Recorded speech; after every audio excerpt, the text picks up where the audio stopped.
një rishikimi të neneve për fyrjen dhe shpifjen, ku sipas qeverisë dekriminalizohet shpifja për gazetarët më në fund, sipas gjitha shoqatave të gazetarëve,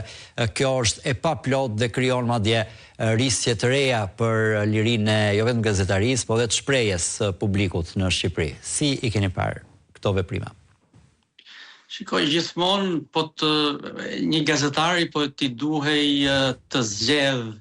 e para s'do duhet i zgjidhte, të zgjidhet mes censurës dhe lirisë së shprehjes, sigurisht do të zgjidhte lirinë e shprehjes. Kështu që këtu mendoj unë me një fjali mund të marr fund debati. Liri shprehje gjithmonë për herë më mirë se sa censurë. Është sigurisht ky përpjekja për censurë në vend lirisë së shprehjes është një përpjekje e vjetër e Ramës dhe e të tijve. Është ndoshta përpjekja e 4 apo e 5 nëse e mbaj mend për ta futur sa nga dyert, sa nga dritarja këtë demarshin për censurë, pra për të angushtuar hapësira, për t'i kufizuar lirit, qoftë gazetarëve, qoftë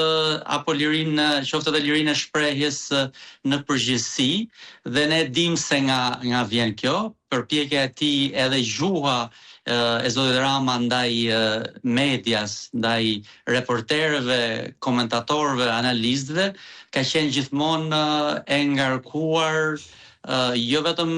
me për çmim, por edhe me dëshirë, mund të thuhet madje me epshin për ta kufizuar lirinë, sepse Rama shpesh herë ka parë veten si të pasulmueshëm dhe të gjithë ata që e sulmonin si ose instrumente të kundërshtarit politik, ose si mos kuptues të rolit të tij historik. Dhe kjo është veti e autokratëve, për të mos thënë e diktatorëve. Në vende normale respektohet liria e shtypit, liria e shprehjes dhe nuk ka asnjë dyshim për këtë, madje as nuk futet në agjendat e diskutimit përpjekja për të zgjedhur censurën para lirisë së shprehjes dhe të shtypit. Duket sikur është një problem gati personal i Ramës, ju e përmendët që kanë qenë disa herë përpjekjet e tij për çështjen e shpifjes, por në përgjithësi qëndrimi ndaj medias, që ai ka quajtur kazan, apo në vlerësimin ndaj analistëve, opinionistëve, çdo kujt që krijon një opinion të vetin dhe shpreh atë publikisht, ka pasur një tendencë për ta zhvlerësuar të gjithë këtë gjë, çdo mendim ndryshe.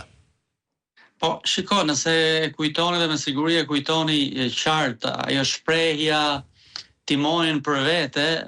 në 2017 ka patur ndërmend ndër të tjera jo vetëm timonin ekonomik, pra atë hapësirën e panë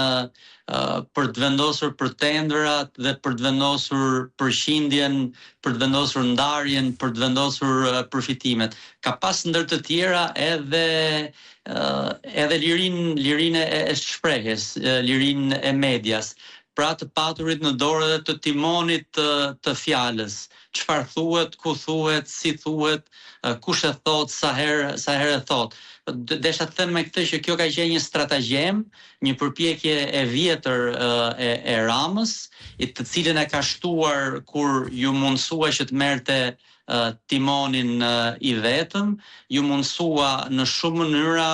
kjo, pra ju plotësua në një farë mënyre dëshira, jo plotësisht, por ajo është kthyer gjithmonë tek sëmbimi i vjetër, tek dëshira e vjetër për t'i kontrolluar njerëzit e lirë, edhe pse duhet thënë ka në dorë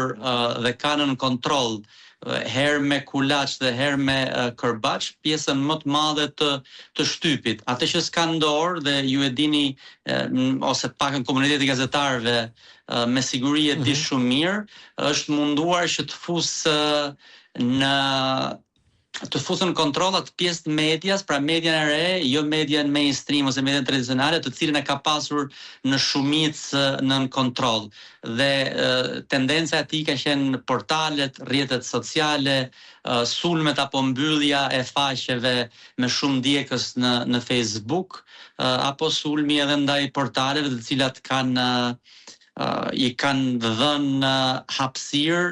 dhe kanë kritikuar abuzimet e pushtetit të Ramës. Po, se duket tani se portalet e vogla janë bërë stre fundit e një farë lirie fjale, mediat e mëdha janë më të kollaj të shantazhueshme dhe të kontrollueshme. Për ta bërë pak reflektimin më të gjerë në mbyllje të kësaj teme, Lela,